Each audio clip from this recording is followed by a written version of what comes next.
Good morning, and welcome to Redeemer Lutheran Church. I'm Pastor Gary Lodeholt. A few years ago, in one of these Pastor Gary Live episodes, I addressed the story of Simon Magus. The book of Acts tells us that Simon was a believer, and one day as he was helping feed the poor, he saw Peter heal someone. Amazed, he offered Peter money to learn how to do the trick. Now that's where the word simony comes from, meaning the attempt to purchase church office with money or bribes. Simon's sin was pointed out, and he repented. However, the deeper problem with Simon was also that he saw the healing as a trick and as an end in itself, not as something that pointed beyond the miracle to God. This week we are taking a slow, careful walk through the story of the raising of Lazarus in John 11. It's a rich story full of meaning. On Monday we considered Jesus learning of Lazarus' illness and then delaying going to him in order that God might be revealed in him. On Tuesday, we talked about Martha, the practical sister, and the theological discussion she and Jesus had about Jesus being the resurrection and the life. Yesterday, we saw Jesus responding to Mary in her grief, and how in Jesus' own tears, we know that God knows how we feel in our own sorrows and griefs.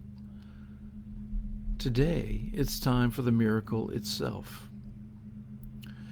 When this part of the story begins, Jesus had come to the place of the tomb, and he is still deeply disturbed and angry. Then he said something shocking to everyone who heard it. "Take away the stone." Of course, it's practical Martha who speaks up and reminds him that Lazarus has been dead now for 4 days, and that there would be an odor. They didn't have modern techniques for embalming in those days. They would cover up the odor for a day or so with spices, but after 4 days there would be a noticeable stench. Lazarus is dead and decomposing. When Jesus answers her, his answer is directed not just at Martha, but at the crowds around too. Did I not tell you that if you believed, you would see the glory of God? Did I not tell you that if you believed, you would see the glory of God? Caught up in the miracle, we've probably never paid much attention to that verse, but it's important. Jesus is reminding us all not to focus on what happens so much as to focus on what it says about who Jesus is. You see, we all have Simon Magus's problem. We see the spectacular before our eyes and miss the deeper meaning. Jesus then offers a prayer of thanksgiving based in the relationship Jesus has with the Father. It's clear that Jesus is in constant communication with God, and it's also a prayer highlighting God's glory. In what Jesus is about to do, he's reminding the crowd, look to God, not just Jesus himself. This is God at work among us, bringing life from death. Then Jesus calls Lazarus to come out. That's when I think back to what I told you on Monday about visiting Lazarus' tomb, and that it was deep and a bit of an arduous climb to get out of. So I often think about that time, that small delay while Lazarus was climbing out, and how to the crowds outside with Jesus, it would seem like nothing had happened. I suppose some snickered and others commented under their breath that Jesus was crazy or mad. But then, imagine the shock and silence when Lazarus appeared at the entrance. Another small detail that is important is that Lazarus is still bound up in the burial cloths. In fact, verse 44 says, "The dead man came out, his hands and feet bound with strips of cloth, and his face wrapped in a cloth." One church member I had often found this part a bit amusing, asking, "How did Lazarus make his way out of the tomb with his feet bound like this?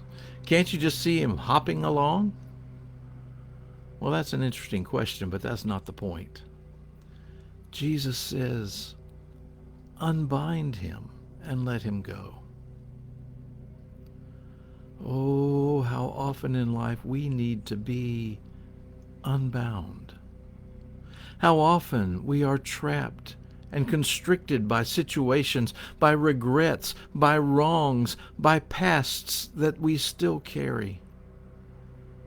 Into our lives, Jesus says, "Unbind her and let her go." In Jesus, we are set free, no longer held by these bindings. This is one way God gives us new life, and it happens here and now. It happens daily.